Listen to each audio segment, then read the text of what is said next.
lá. Agora eu vou fazer então um histórico de quando que começou isso. Eu espero, viu, gente, que eu consiga responder algumas dessas perguntas, por exemplo, que foram colocadas. O ponto todo dessa começa lá na época de Huntington, 1903, onde ele coloca essas questões de postulados de álgebra booleana. Então, essa que é o início da coisa. Eu coloco esses slides aqui quase como que de natureza curiosa aqui para vocês terem essa perspectiva histórica de como que as coisas funcionaram, tá?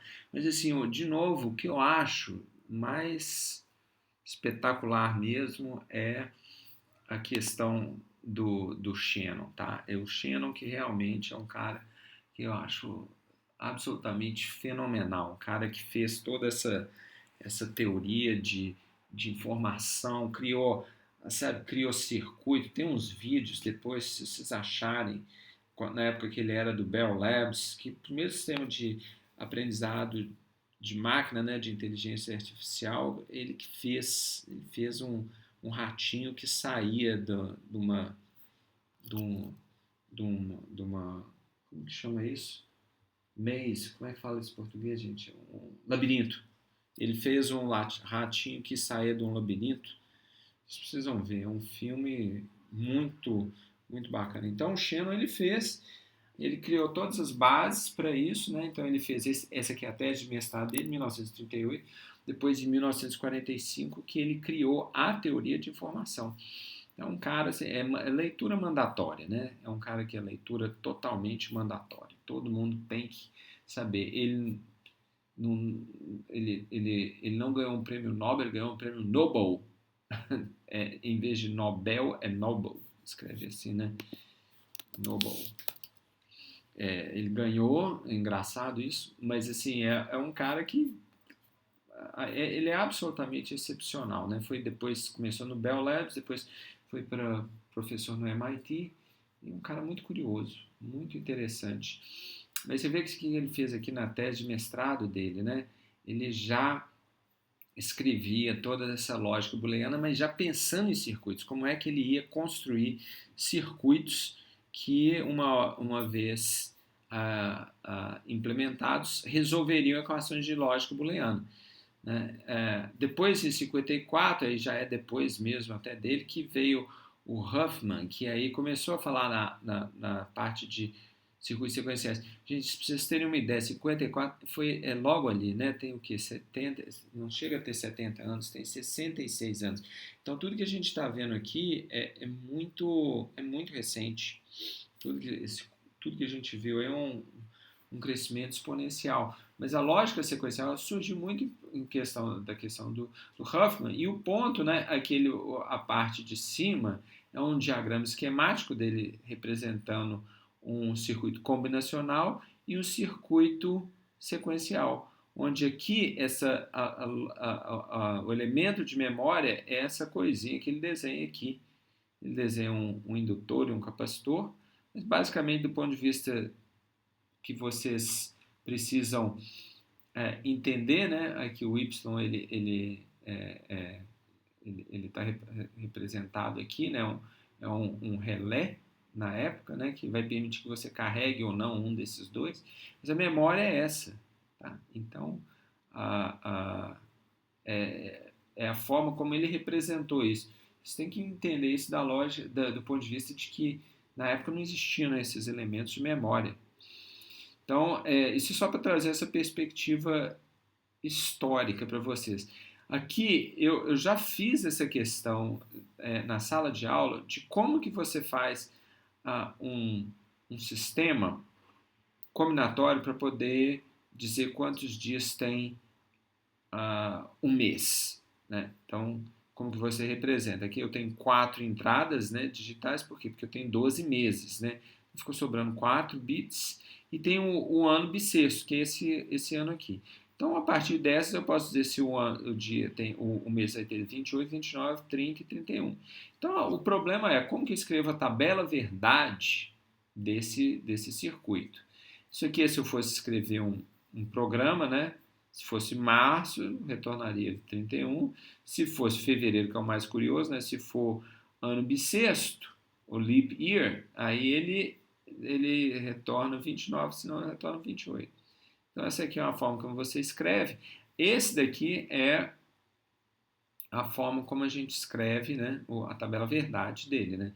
Então aqui ele pula o 000, né? Já que ele tem bits sobrando, ele pode abrir mão desses casos que aqui estão. Né, desses casos que aqui estão. E aí, dessa forma, ele representa. Então, por exemplo, mês 1, ele sabe que tem 31 dias, o mês 2, ele pode ter 28 ou 29, dependendo do ano, bissexto ou não. E dessa forma, você constrói a tabela verdade. A partir da tabela verdade é que nós vamos escrever as equações dele, ou, por exemplo, um circuito. Esse aqui é o exemplo de um circuito. Então, quando a gente olha aqui, vamos pensar aqui no dia 28, né? Com 28 dias, o fevereiro. Então, ele vai ser ou não, vamos chamar isso aqui D3, né? Ele chama de M8. Ele chama de M8, tá? Desculpa, deixa eu voltar aqui. M8, 4, 2 e 1. Então, não M8 e não M4 e M2 e não M1 e não LEAP, né? Isso vai dar o 28. Então, vamos lá ver. Então, não M8, não M4 e M, isso aqui é uma porta E, e M2, não M1 e não LEAP, e ele tem aqui. Então, basicamente, essa é a forma que você escreve isso daqui, tá certo? E aqui ele é um artifício que é transformar uma porta NAND numa porta AND em uma NAND mais um inversor. E a questão por que é isso? Porque a lógica de redes CMOS, a gente vai ver daqui a pouquinho, ela facilita ou viabiliza mais portas NAND do que portas AND. Se vocês se lembram ainda nas nossas aulas, é uma porta NAND, a gente precisa de 4 transistores. Uma porta AND a gente precisa de 6, porque eu tenho 4 aqui, mais 2 aqui do inversor. Então, nós vamos chegar lá, tá? Aqui, esse aqui é um inversor. Então, aqui embaixo, sempre tem, né, assim, se eu olhar de baixo para cima, na verdade não é de baixo para cima, né, mas assim, próximo ao terra, ou o potencial mais negativo, eu tenho o transistor N. E próximo ao terminal positivo, eu tenho o transistor P. Então, o que é esse aqui, o SPICE, circuito SPICE, SPICE é a ferramenta para poder fazer uma simulação. É aquela que eu dei o link, né, que vocês podem olhar, se tiverem curiosidade. E se quiserem, eu posso mandar um circuitinho já desse pronto. Se vocês quiserem, vocês me avisam, eu envio para vocês simularem. Mas basicamente eu faço isso aqui para vocês verem o que acontece. Então, quando você coloca um nível de tensão, tá? E foi o Isaac que perguntou, né, qual a diferença de corrente e tensão. Corrente é o seguinte, é o fluxo de elétrons, tá? Corrente é a quantidade de elétrons que está saindo pela tomada. Tensão vamos pensar, energia potencial. Então, quanto maior a tensão, maior a energia potencial. Então, por exemplo, você tem 110 volts, né? Eles são alternados, a tensão alternada, ela varia no tempo, mas é o que a gente tem na saída da tomada. E aí, para um computador, você retifica isso de forma que você tem uma tensão que não varia no tempo. Né? Você não quer que isso varie, ou melhor, você quer que varie no tempo de uma forma controlada. Tá certo? Então, a tensão basicamente é isso, ela te dá esse potencial elétrico. É isso que ele faz, tá certo? Então, é assim que a gente tenta enxergar. Por exemplo, uma bateria, na hora que você mede, né, se pegar uma bateria de carro, ela tem 12 volts. Uma bateria dessas quadradinhas tem 9 volts. Mas a corrente é na hora que você liga essa bateria num resistor, por exemplo, uma resistência de um chuveiro, aí começa a circular a corrente. A corrente vai ser igual à tensão, essa tensão dividido pela resistência. Quanto menor a resistência, obviamente, maior a corrente e mais rápido sua bateria vai secar. Então, é só para dar uma ilustração breve, mas depois no contexto disso daqui, de uma porta, a gente tenta fazer algum circuitinho, uma demonstração. Tá? Mas basicamente esse é uma porta inversora. Aqui já é uma porta NAND. O que é a porta NAND? Então vamos pensar aqui. Parece complicado, gente, mas não é para ser complicado essa ideia. Tá? Não é para ser complicado. Então qual é a tabela verdade da porta NAND? Quando eu tenho o sinal A, que está aqui, ele vai... Vocês estão vendo o mouse? Por favor, escrevam aí. Não sei se vocês estão vendo o mouse na transmissão. Ah, ótimo, ótimo. É bom porque está gravando também. Então, o sinal A é uma tensão. Pode ser 1 ou 0, né? Ou seja, V igual a 0 ou V igual a 5. Tá? Então, a hora que eu entro com esse sinal aqui, ele, por exemplo, aqui é o que eu chamei de A. Vocês vão ver que a rede PMOS, que são esses dois transistores, ela está em paralelo. A rede N, ela está de NMOS, ela está em série. Tá certo? Depois eu vou pegar um livro que eu vou mostrar para vocês que a forma de você sintetizar esses circuitos NMOS ou PMOS ela é complementar. Por quê? Porque quando o A for igual a 1, o que vai acontecer? A for igual a 1, ele vai fazer com que essa chave P esteja aberta e essa N esteja fechada. Por quê? Porque o 1 é mais positivo. Se ela é positiva, eu ponho positivo aqui, lembra disso, se eu ponho um sinal positivo na porta, ela vai expelir, no caso do P, vai repelir, né? Porque ele só tem carga positiva, então ela vai fazer com que esse transistor fique aberto, ou seja, ele não conduz eletricidade. Por outro lado, ela atrai cargas negativas, então ela vai puxar todas essas cargas negativas, ela vai fechar essa porta. Então, vamos lá. Então, se o A for igual a 1, então aqui abriu e aqui fechou, e o B foi igual a 1, aqui ela fechou e aqui ela abriu. Qual o sinal que vai estar aqui? Então, A igual a 1, B igual a 1, essa está fechada, ou seja, aqui que é 0, onde está esse triângulo, que é o terra, ele vem, então você imagina isso aqui como uma chave mesmo, isso aqui fechou um curto, e esse sinal que está aqui fica sendo 0. Esses outros aqui, porque estão abertos, então não vê nada. Então, 1 e 1 vai dar 0. Agora, se eu coloco 0 em qualquer uma dessas duas aqui, essa ou essa, tanto faz. O que ele faz? Ele abre. Como ela está em série, ela abre tanto essa quanto abre essa. Então, o fato de eu ter 0 faz com que esse ponto aqui esteja... E de fato, se eu coloquei 0 aqui ou 0 aqui, ou 0 aqui, qualquer uma dessas duas vai estar ligada. Ou as duas ou uma das duas. Se uma das duas estiver ligada e qualquer uma dessas duas estiver desligada, o que ele vai fazer? Ele vai colocar o sinal de saída igual a 1. Ou seja, para as entradas 0 e 0, 0 e 1 ou 1 e 0, o sinal de saída vai ser sempre 1. Então essa é a definição da porta NAND. Tá certo? É a definição. Não sei se ficou claro como que funcionou essa rede CMOS. O Isaac tinha perguntado, eu acho, não sei se ficou, acho que foi o Isaac que perguntou. Ficou claro agora um pouco melhor essa parte da rede CMOS? Não foi o Fábio. Foi o Fábio que falou. Foi o Fábio, desculpa, Isaac. Foi o Fábio. Ficou um pouco mais claro? Ok. É assim mesmo, vai melhorando com o tempo, vamos aprendendo, né? Então aqui eu faço uma outra descrição, olha, mostrando para vocês, né? Um circuito fechado em paralelo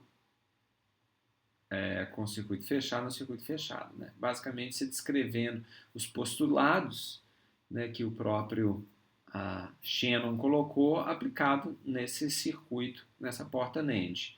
Aqui é quando eu simulo ele no SPICE. É um pouco confuso esse diagrama do tempo, tá? Mas o ponto é o seguinte, o verde é o sinal A, o azul é o sinal B e a saída é o sinal vermelho. Então vamos lá. Quando A foi igual. Quando A verde foi igual a 1, esse ponto. B foi igual a 0 azul. Tá certo? A saída é o vermelho. Ela vai ficar no 1. Tá certo? Lembra que. Ou se 0, 0, qualquer um dos dois for igual a 0, a saída também vai para 1. Só vai a saída para o 0, tá vendo aqui, ó, vermelho desceu para o 0, quando ambos A e B forem iguais a 1. Aí ele puxa para o 0. Nos demais casos ele faz isso. Então, essa aqui é a vantagem aqui do sistema de simulação, que a gente verifica esses pontos. Agora, tem a questão do cadeado eletrônico. Eu estou falando um monte de coisa aqui, né? Só tentando relembrar aos poucos. O cadeado eletrônico, ele é um bom exemplo de uma lógica sequencial. Por quê? Porque, e eu estou pensando no cadeado eletrônico, mais aquele de cofre. Não sei se vocês lembram como funciona aquele cofre com segredo. O cofre com segredo que você vai, pega um, depois pega o outro, depois vai pegando o outro, e aí aos pouquinhos ele vai abrindo. Mas você não pode partir de uma hora para outra. Tem que, assim, o que eu quero dizer não é uma ordem, ele só te permite dar o próximo passo se você acertar o anterior. Então, o que acontece? Ele é um excelente exemplo de uma lógica sequencial. Por quê? Porque o estado C1, o estado C2 vai depender do estado C1. Porque se você não passar do C1, você não vai conseguir resolver. Tá claro? Então, é dessa forma que a gente opera, tá certo? Então vamos lá. Então, por exemplo, se você acertar, então vamos dizer que cada uma, isso aqui é um diagrama, uma máquina de estados, tá? Então S é de estado. Então você tem o estado do cadeado, não é do cadeado, né? Mas do segredo 1, 2 e 3, para depois conseguir abrir. Então, se você acertar a combinação, bom, em primeiro lugar uma resetou, então zera todo mundo. Aí eu posso entrar no estado aqui. Então agora, se o estado não for novo, o que ele vai fazer? Se ele não for igual ao valor correto, ele continua fechado e dá um sinal de erro. Não, você errou. Se ele for certo, o primeiro valor da combinação e novo, aí ele passa para a próxima rosca estou falando rosca, mas não sei se essa é a palavra, o próximo elemento do cadeado.